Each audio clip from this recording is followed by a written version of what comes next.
It totally rocked. Get your ones up, and just throw it at me. Just throw it at me. Just throw it at me. Just throw it at me. Now keep your ones up. Keep your ones up. Keep your ones up.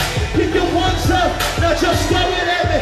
Just throw it at me. I need y'all to help me with this part. Are y'all ready? Here we go. Go.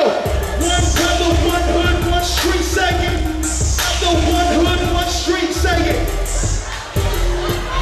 Say it. The one hood, one street. Oh, it was awesome. It was awesome. I'm gonna do it again. It was cool. When Bono was a child, his dad told him something that changed his life forever. His dad told him that he would never accomplish anything in life. That he would never be able to achieve his dreams. And see, I can relate to that.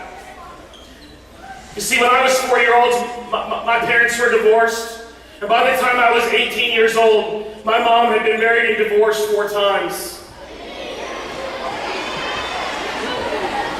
And I had people all the time in my life telling me that there was no way that I would make it, that there was no way that I could chase my dreams. There's no way that I could do what I wanted to do, what I was passionate about doing, what I felt called to do. And I'm here to tell you today, standing on this stage with the rest of the guys in the band and Moses, we are standing on this stage today because we dared to chase our dreams.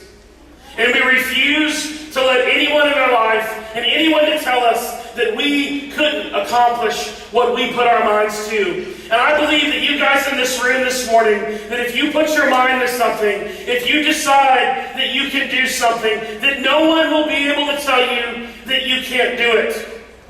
My name is Vicki Evans, and I'm the principal at Lufkin Middle School in Lufkin, Texas. And today was an exciting day at our middle school. Today we had Activate here. We had Terry Weaver, who gave a wonderful inspirational message to our students about being leaders and how they can change the world and make a difference. Our students absolutely loved Moses and the band and the DJ, and it's just been a great day. I've had so many students come up to me today and say, this has been the most fun I've ever had in my life. They're pumped up, they're excited, and we would love to bring them back every year.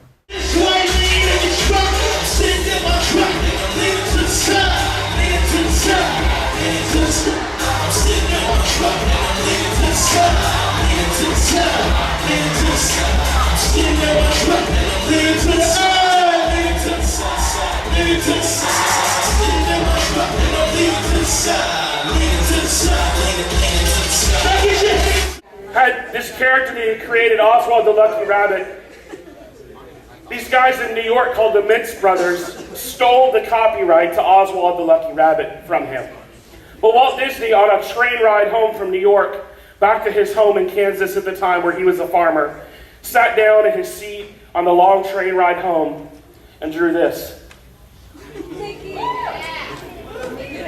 And see, Walt Disney could have, on that train ride, had given up. He could have quit, but he didn't. Stephen Covey said this, that we should live out of our imagination, not out of our history. See, Walt Disney was a dreamer. And one afternoon, in Griffith Park in LA, he was hanging out with his girls. See, Walt Disney had a couple of daughters. And one afternoon, he was hanging out with his girls, and he was watching them on a carousel, and they were going around, and he was sitting on a park bench. It was actually green. I've seen the park bench. I've visited the park bench.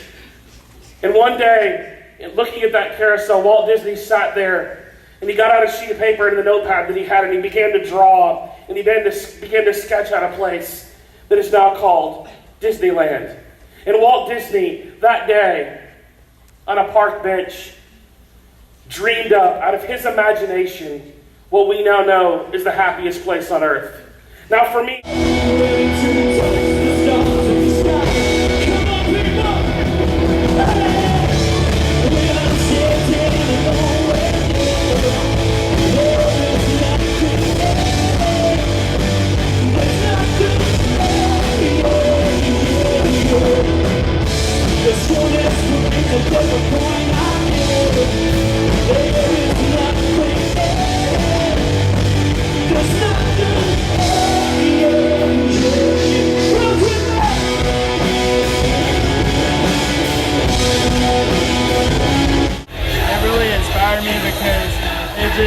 hear a song by him and his friend, how they had something in common, and like me and him had something in common because my dad left me when I was 2, and my dad died when I was 15, and like it just inspired me to let me know just because I'm a wheelchair don't mean I can't do anything.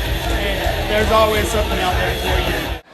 We've got just a few more minutes left before, unfortunately, I have to send you back to class. I know. I can see the longing for chemistry in your eyes. Crazy!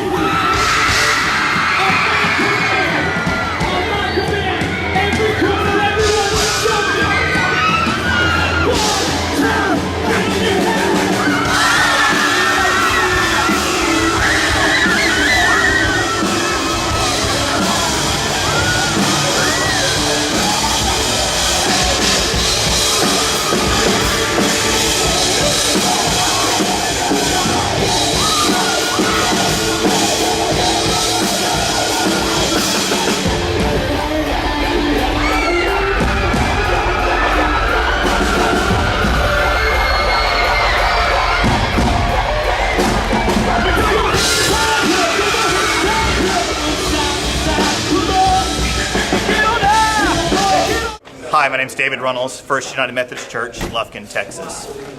The Activate assemblies were simply amazing. It was a chance for kids to be challenged to change the world, to be who they really are, not who the world tells them to be. I would not hesitate to have them back. They have done something I've never seen before, which it's not an assembly for educators. It's not an assembly just to deliver a message to kids, to have them be passive. It's for the kids. It engages the kids. And I believe it's changed kids.